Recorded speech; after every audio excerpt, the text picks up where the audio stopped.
नमस्कार, आप देख रहे हैं इंडिया न्यूज और आपके साथ मैं हूं अनुराग मुस्कान। वो खुद बड़े वकील हैं, देश के कानून मंत्री हैं और अब देश की सबसे बड़ी अदालत के कटघरे में भी हैं।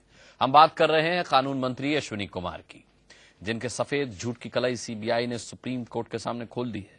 सीबीआई के डायरेक्टर ने अदालत में साफ साफ कहा कि कोयला घोटाले में स्टेटस रिपोर्ट दिखाने के लिए कानून मंत्रालय ने मजबूर किया।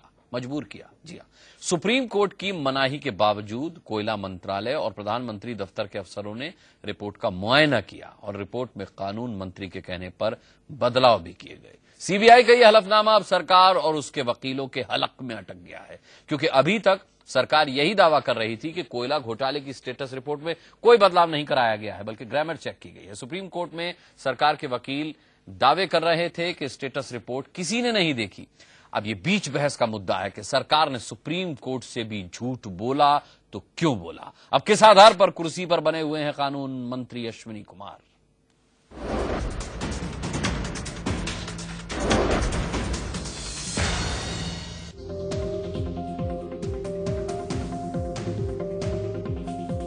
अब इसमें शक की कोई गुंजाइश ही नहीं बची कि केंद्र सरकार ने देश की सबसे बड़ी अदालत से भी झूठ बोला। कोयला घोटाले में देश की सबसे बड़ी जांच एजेंसी ने सुप्रीम कोर्ट में कबूल किया है कि कोयला घोटाले में सरकार ने स्टेटस रिपोर्ट देखी भी और उस रिपोर्ट में अपनी सहूलियत के हिसाब से फेरबदल भी करवाया।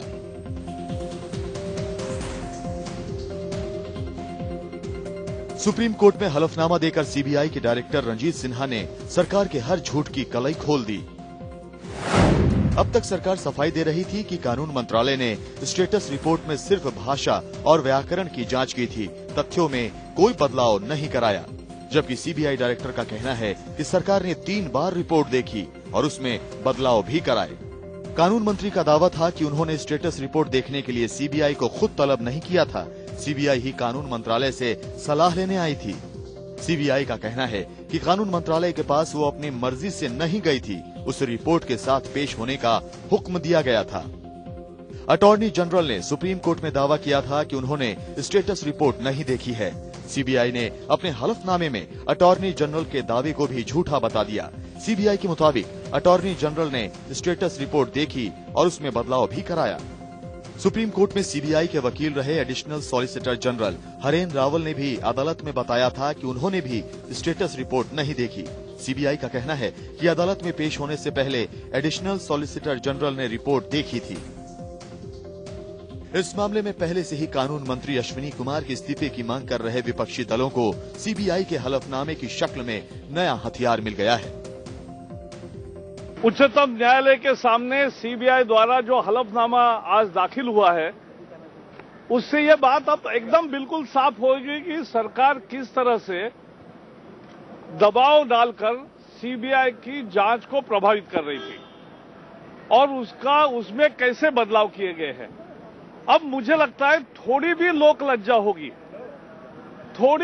लज्जा होगी तो कानून मंत्री को और प्रधानमंत्री को इस्तीफा देना चाहिए। देश की जनता को मंजूर नहीं है, हमें क्या मंजूर हो सकता है। समाजवादी पार्टी का भी मानना है कि कांग्रेस अपने लोगों को बचाती है, दूसरे लोगों को फंसाती है। मुझे नहीं मालूम कि केंद्रीय जांच आयोग ने हलफनामे पे उच्चतम न्यायालय के सामने या उच्चतम न्यायालय के समक्ष क्या रखा है, पर हमारा ये मानना रहा है कि जब भी कोई मामला न्यायालय के संज्ञान में हो, अगर सरकार को या किसी और व्यक्ति को कोई बात कहनी हो तो अदालत के सामने अपने वकीलों के जरिए कहनी चाहिए। अब बड़ा सवाल यह है कि आखिर कानून मंत्री किस आधार पर अपने पद पर बने हुए हैं। अब लोग इसका जवाब भी सीबीआई के हलफनामे में ही तलाश रहे हैं।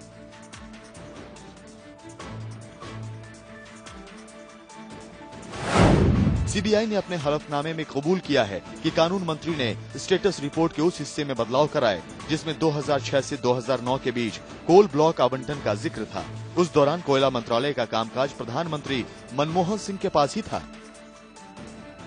अब ये बीच बहस का मुद्दा है कि क्या कानून मंत्री ने प्रधानमंत्री को बचाने के लिए स्टेटस रिपोर्ट में बदलाव कराया। ये फैसला उन्होंने अपनी मर्जी से लिया होगा ऐसा लगता नहीं, क्योंकि स्टेटस रिपोर्ट पर प्रधानमंत्री दफ्तर के अफसरों ने भी आंखें गड़ा रखी थी।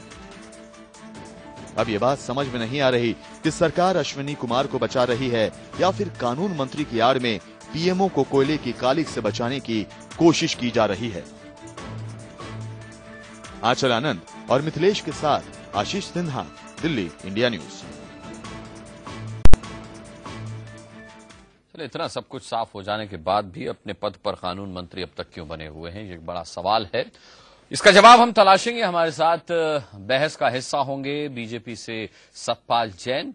मेरे साथ यहां स्टूडियो में वरिष्ठ पत्रकार अरविंद मोहन मौजूद हैं। इसके अलावा इस मामले में याचिकाकर्ता और सुप्रीम कोर्ट के वकील एमएल शर्मा साहब यहां स्टूडियो में मेरे साथ मौजूद हैं। शिरोमणि अकाली दल से सांसद बलविंदर सिंह भुंदर हमारे साथ दिखाई दे रहे हैं, इस चर्चा का हिस्सा होंगे। और कुछ ही देर में समाजवादी पार्टी से कमाल फारूकी साहब भी इस बहस में जुड़ेंगे, बल्कि जुड़ेंगे क्या, जुड़ ही चुके हैं कमाल फारूकी साहब भी, बस चेहरा यहां दिखना उनका बाकी है।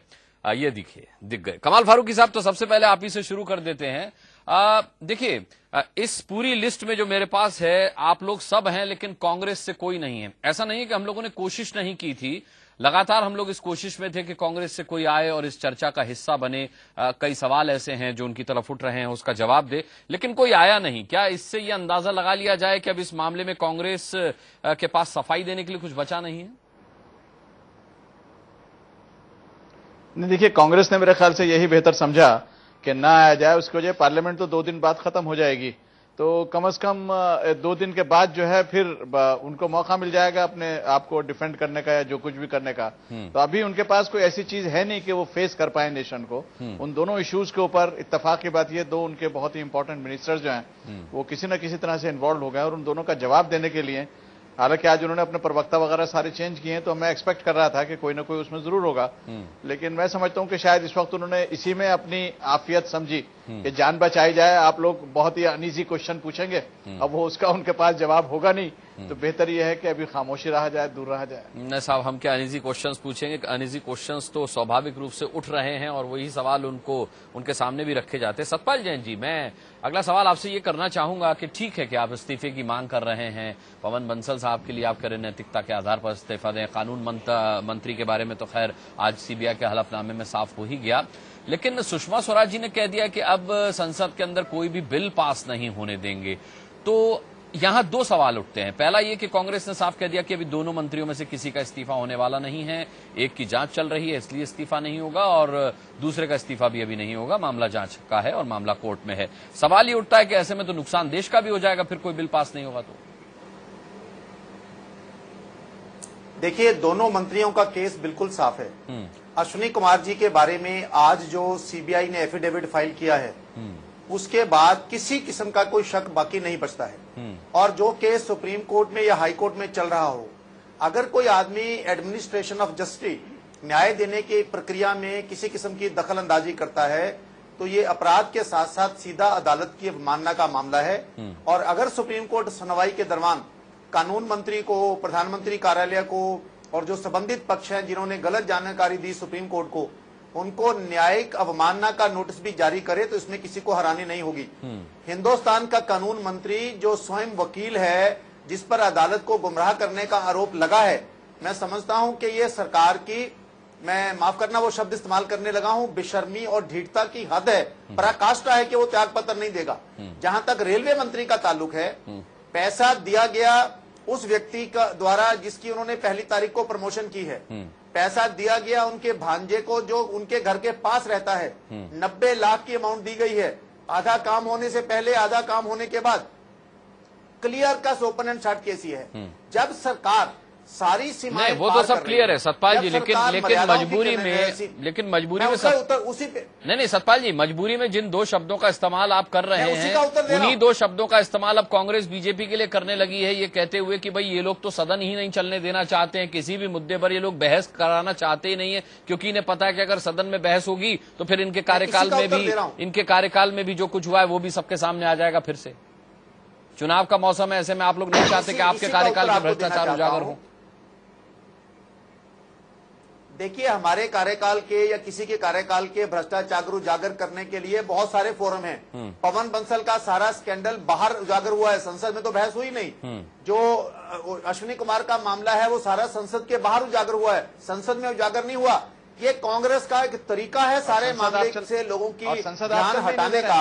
आप पार्लियामेंट में खड़े हो जाओ, चर्चा करो और चले जाओ। प्रोटेस्ट करने के अपने अपने तरीके होते हैं, और जब सारी सरकार मर्यादाएं सीमाएं लांघ जाए तो फिर आपको कानून के अनुसार संसद में प्रोटेस्ट करना, रोकना आपका अधिकार है। नहीं, लेकिन खैर सतपाल जी मैं जो सवाल आपसे पूछने जा रहा हूं वो आज की बहस का मुद्दा नहीं है, लेकिन चूंकि आप हथकड़ी और पांव की बेड़ी बन जाता है तो उसको तोड़ना बनता है। ठीक है, ये बेड़ियां तोड़ने के लिए क्या सदन की कार्यवाही स्थगित हो यही जरूरी है कि हंगामा होता रहे यही जरूरी है? हालांकि आज के मुद्दे से ये मुद्दा भिन्न है, लेकिन फिर भी मैं आपसे पूछ रहा हूं, क्या यही प्रोटेस्ट का तरीका रह गया है? ये भी एक तरीका है प्रोटेस्ट करने का, ये भी एक तरीका है प्रोटेस्ट करने का, और जोरदार तरीका है प्रोटेस्ट करने का। इसका मतलब ये नहीं है नहीं, तो इससे सरकार की सेहत पे क्या फर्क है? इससे सरकार की सेहत पे क्या फर्क है सतपाल जी? कानून मंत्री तो इस्तीफा नहीं देंगे। देखिए, सरकार तो बेशर्म हो गई है। सरकार की सेहत पर तो सुप्रीम कोर्ट की टिप्पणियों का भी असर नहीं है। सरकार की सेहत पर तो सुप्रीम कोर्ट द्वारा निर्णय खिलाफ देने जाने का भी असर नहीं है। सरकार पर तो मंत्री पर भ्रष्टाचार का मुकदमा बनने की नौबत पर आ गया, उसका भी असर नहीं है। वही जो बात आपने शुरू में कही, जब सरकार इतनी बेशर्म हो जाती है तो ऐसी बेशर्म सरकार से जब आपको डील करना है तो आपको जो भी संभव तरीका है प्रोटेस्ट करने का, जिसमें संसद का बहिष्कार भी शामिल है, वो हम करना पड़ रहे हैं। बड़े नुकसान से देश को बचाने के लिए छोटा नुकसान कोई नुकसानदायक नहीं होता। नहीं साहब, कैसी बात कर रहे हैं आप? अगर सदन नहीं चलेगा तो फिर देश का सबसे बड़ा नुकसान तो इसी में। कमाल फारूकी साहब, आप कुछ कहना चाह रहे हैं? नहीं सर, मैं ये अर्ज करना चाह रहा था सतपाल भाई आपसे बहुत ही अदब के साथ में मैं ये अर्ज करना चाह रहा था कि एक तो आप जो भाषा इस्तेमाल करते हैं वो भाषा मेरे ख्याल से टेलीविजन चैनल्स वगैरह पर नहीं इस्तेमाल कह रहे हैं उनकी मजबूरी है। अपना पॉइंट रखिए, वो पॉइंट आपका बिल्कुल ठीक हो सकता है।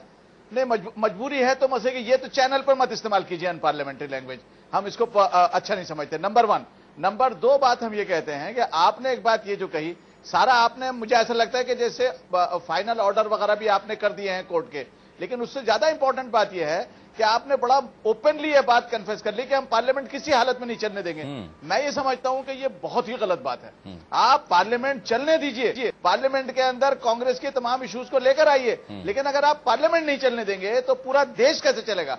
और कितनी मुश्किल से तो आपका बजट पास हुआ। बहुत सारे इंपॉर्टेंट इश्यूज हैं जो तमाम आम जनता के ताल्लुक से, बल्कि मैं समझता हूं कि ज्यादा अच्छा प्लेटफॉर्म है कि आप, वो कोई गली कूचा नहीं है भाई, वो पूरी जनता ने आपको समझना चाहिए। बीजेपी को विपक्ष की बात समझना चाहिए। बिल्कुल ठीक बोल रहे हैं, पानी का पानी हो जाए, ये बहुत ही अनफॉर्चुनेट है, बहुत ही अनफॉर्चुनेट है, बहुत अनफॉर्चुनेट बात है। लेकिन कमाल फारूक साहब, मैं आपसे ये जरूर जानना चाहूंगा कि क्या कानून मंत्री को अब पद पर बने रहने का अधिकार है, हक है? देखिए, अब इसमें 2 बातें हैं अनुराग भाई, इसमें 2 बातें कहने की हैं कि हमने आपने जितने भी मीडिया के अंदर जितना भी शोर मचाना था वो सब हमारे बीजेपी के भाइयों ने भी, हमने भी, सबने शोर मचा दिया। सरकार ने हमारी नहीं सुनी है। लेकिन हमारे पास एक सबसे बड़ा इंपॉर्टेंट फोरम जो कि जिसमें को पूरे हिंदुस्तान पर नाज है और उसके ऊपर एतमाद है, वो है ऑनरेबल सुप्रीम कोर्ट।